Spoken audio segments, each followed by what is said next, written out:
তার এক বাসায় তাকে পরিকল্পিতভাবে খুন করা হয়েছে। আমরা তিনজন অপরাধীকে আমাদের পুলিশ ধরেছেন। ভারতের কেউ এখানে জড়িত হন নাই। যারা হত্যা করেছেন এখন পর্যন্ত আমাদের কাছে যা ইনফরমেশন, আমাদের দেশের মানুষই এর সঙ্গে জড়িত। এর সুষ্ঠু তদন্ত চাই এবং আমি এর শেষ পর্যন্ত দেখতে চাই। দেখছিলেন প্রধান শিরোনাম, রাতের সময় সঙ্গে আছি আমি সজল মিত্র রিচার্ড। এবার অন্যান্য শীর্ষ সংবাদ। সাবেক সেনাপ্রধানের ওপর মার্কিন নিষেধাজ্ঞা জাতির জন্য লজ্জার, বললেন মির্জা ফখরুল। যারা ফিলিস্তিনি হত্যায় জড়িত তাদের অবরোধে মাথা ব্যথা নেই সরকারের, জবাব ওবায়দুল কাদেরের। বরাদ্দের চেয়েও কম ব্যয়ে ফাইল ক্লোজ হচ্ছে স্বপ্নের পদ্মা সেতু প্রকল্পের। নদী শাসনের সুফল পাচ্ছেন দুই পারের মানুষ, বেড়েছে আয় রোজগার।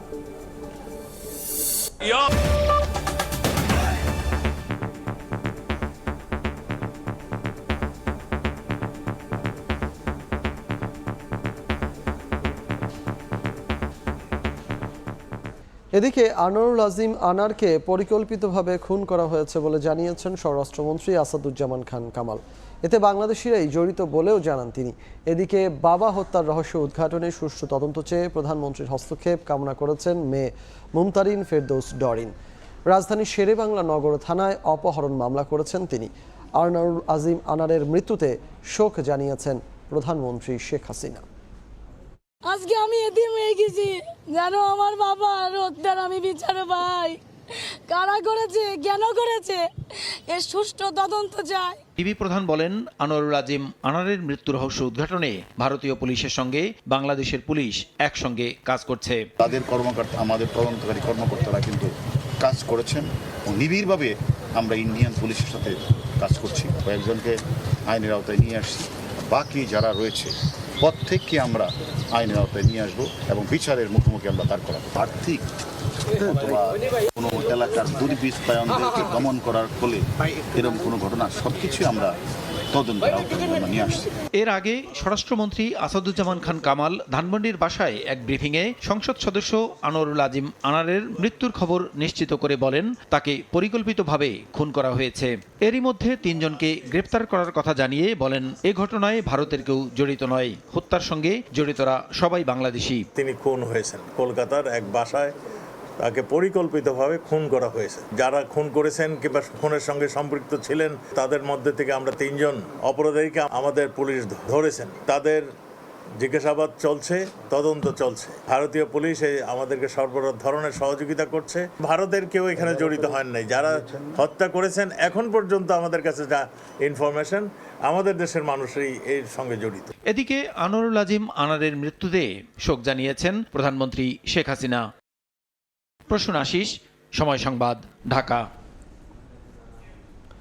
সংসদ সদস্য আনোয়ারুল আজিম আনারের মৃত্যুর ঘটনায় পুলিশের সঙ্গে কলকাতা উপ হাইকমিশন যোগাযোগ রাখছে বলে জানিয়েছেন পররাষ্ট্রমন্ত্রী ডক্টর হাসান মাহমুদ।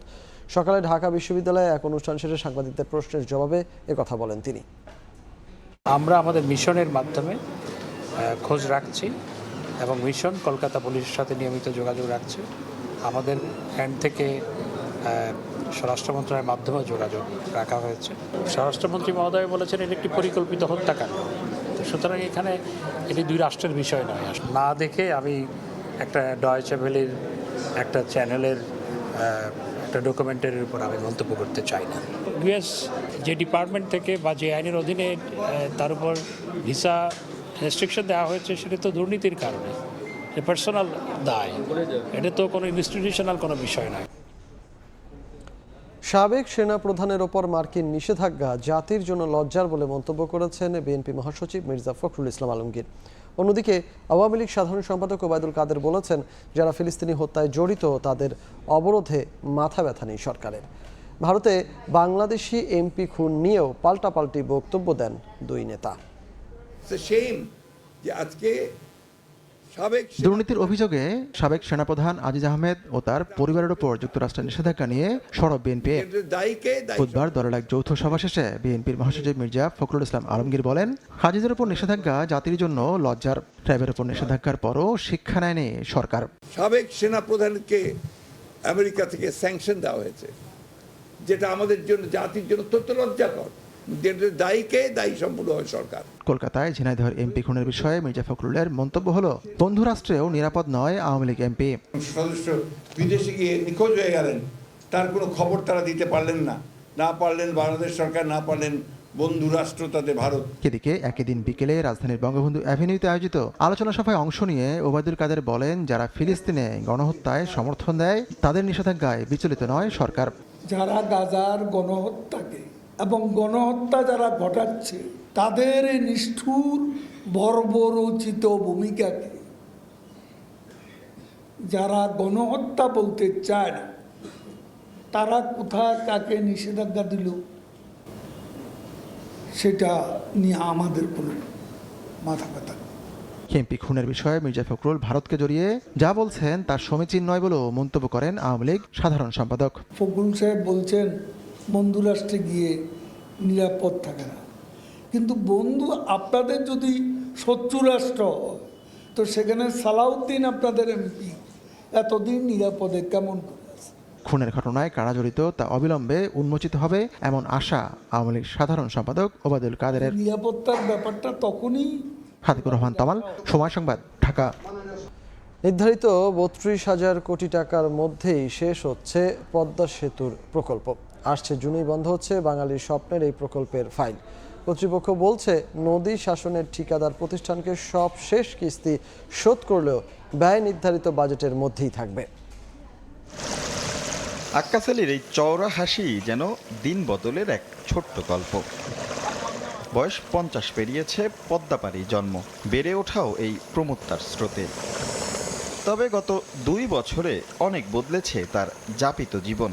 আমাকে লাভ হয়েছে। কি লাভ হয়েছে? লাভ হয়েছে, সব দিক দিয়ে লাভ হয়েছে। আমাকে লস হয়েছে, সব দিক দিয়ে ভালো লাভ হয়েছে। বৃহৎ পরিসরে পদ্মা সেতুর নানা সুফল আর সম্ভাবনার কথা তুলে ধরা হলেও সরল অঙ্কের সমীকরণটা এখানে মেলে খাপে খাপ। আগে থেকে দাম বেশি পায়, শহরের থেকে গাড়ি ঘরে ডাইরেক্ট। আগে যেমন মাছ বেশি পেলেও মানে দাম কম পাওয়া যেত, আর এখন মানে মাছ অল্প পেলেও মানে মাছের দাম বেশি। আর মাত্র কয়েকটা দিন, জুনের ৩০ তারিখেই বন্ধ হচ্ছে পদ্মা সেতু প্রকল্পের ফাইল। ২৫ জুন ২০২২ স্বপ্নযাত্রার শুরু। কাগজে কলমে মূল সেতুর কাজ শেষ হলেও চলমান ছিল নদী শাসন প্রক্রিয়া। ২০১৪ সালে চাইনিজ কোম্পানি সিনোহাইড্রোকে ৮,৭০৮ কোটি টাকায় নিয়োগ দিয়েছিল সেতু কর্তৃপক্ষ। দুই পারে ১৬ কিলোমিটার নদী শাসন শেষ। গত সেপ্টেম্বরে ব্যয় এক দফা বাড়িয়ে খরচ দাঁড়ায় ৯,৫৮৬ কোটি টাকা। শেষ বেলায় এসে নতুন করে আরও ১,০০০ কোটি টাকা দাবি করেছে সিনোহাইড্রো। প্রকল্প পরিচালক জানিয়েছেন, যাচাই বাছাই শেষে এ বিষয়ে নেওয়া হবে চূড়ান্ত সিদ্ধান্ত।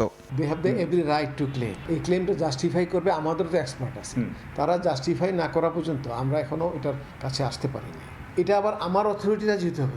তবুও প্রকল্পের মোট বাজেট নির্ধারিত ৩২,০০০ কোটি টাকার মধ্যেই থাকবে বলে জানান তিনি। আমাদের বাজেট তো ৩২,০০০ কোটি টাকা ফিক্সড, এতে বাড়বে না, কমবে। আমার চাহিদাই তাদের কম আছে, তো কাজে আমি ও অ্যাকসেপ্ট করব। সাধারণের দাবি, পদ্মা ঘিরে সম্প্রসারিত হোক নদী শাসন প্রক্রিয়া। এই সহজ সরল মানুষগুলো অনেক বৈজ্ঞানিক ব্যাখ্যা বা হিসাব নিকাশ সম্পর্কে হয়তো জানেন না, তবে তারা খুব ভালো করে বোঝেন যদি এই পদ্মা কেন্দ্রিক সঠিক পরিকল্পনা আর তার সঠিক বাস্তবায়ন নিশ্চিত করা যায়, তাহলে পদ্মার দুপারের মানুষের যেমন ভাগ্য বদল হবে, তার প্রভাব পড়বে গোটা বাংলাদেশেই। রাশেদ লিমন, সময় সংবাদ, মাওয়া, মুন্সিগঞ্জ। সমুদ্রগামী জাহাজের মালিকানায় শতকের ঘরে পৌঁছে যাচ্ছে বাংলাদেশ।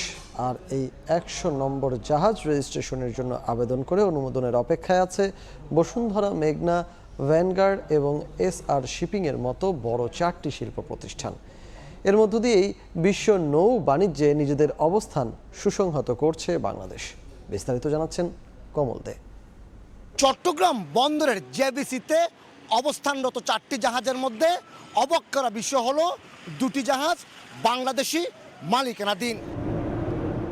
আগে চট্টগ্রাম বন্দরের জেটিগুলো দখল করে থাকতো বাংলাদেশের পণ্য নিয়ে আসা বিদেশি জাহাজগুলো। এখন পরিস্থিতি পাল্টাতে শুরু করেছে। গত 11 বছরে বাংলাদেশের সমুদ্রগামী জাহাজের বহরে যুক্ত হয়েছে 99টি মাদার ভেসেল। গ্রিস যেমন আপনার পুরো বিশ্বে পরিচিত শিপিং হাব হিসেবে, আমরা কেন পারবো না? আমাদের প্রচেষ্টা থাকবে যে বাংলাদেশি ফ্ল্যাগ বিশ্বের প্রতিটি বন্দরে পৌঁছাক। বাংলাদেশের শিল্প গ্রুপগুলোর মধ্যে সমুদ্রগামী জাহাজের ক্ষেত্রে ম্যাগনা গ্রুপ এবং এসআর শিপিং এর মালিকানায় রয়েছে 24টি করে মাদার ভেসেল। গত 5 বছরে নতুন পুরাতন 71টি জাহাজ কিনেছেন বাংলাদেশের শিপিং ব্যবসায়ীরা। মিলিয়নস অফ আপনার কন্টেনার যেগুলো আমরা প্রতি বছর হ্যান্ডেল করছি, এই কার্গো অ্যান্ড কন্টেনারগুলো তো মূলত বিদেশি জাহাজগুলো ক্যারি করে। এটা যদি বাংলাদেশি জাহাজ যত বেশি আসবে, তত দেশে আমাদের দেশে তত বেশি বৈদেশিক মুদ্রা আয় হবে। এদিকে বাংলাদেশি মালিকানাধীন 100তম সমুদ্রগামী জাহাজ হিসেবে নিজেদের কৃতিত্ব নেওয়ার জন্য আবেদন জানিয়ে রেখেছে।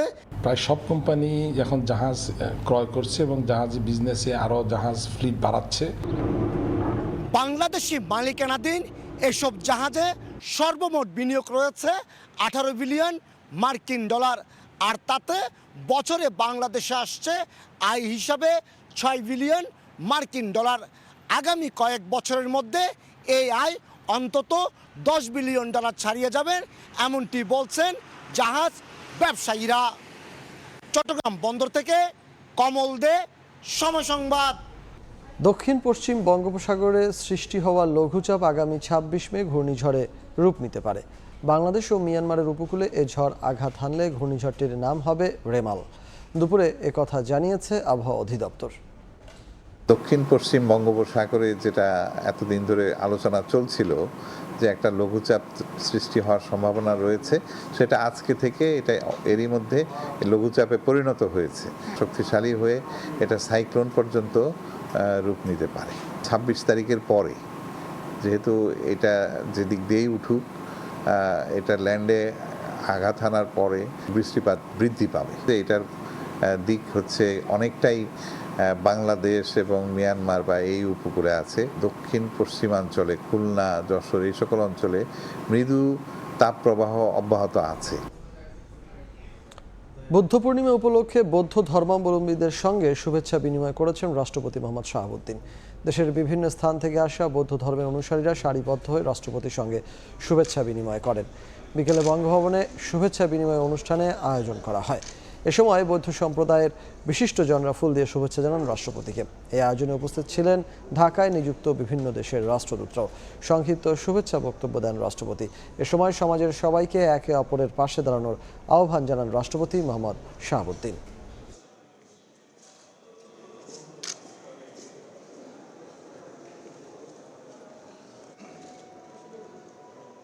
আজ বিশ্বের বহু স্থানে মানবাধিকার ভুলণ্ঠিত হচ্ছে।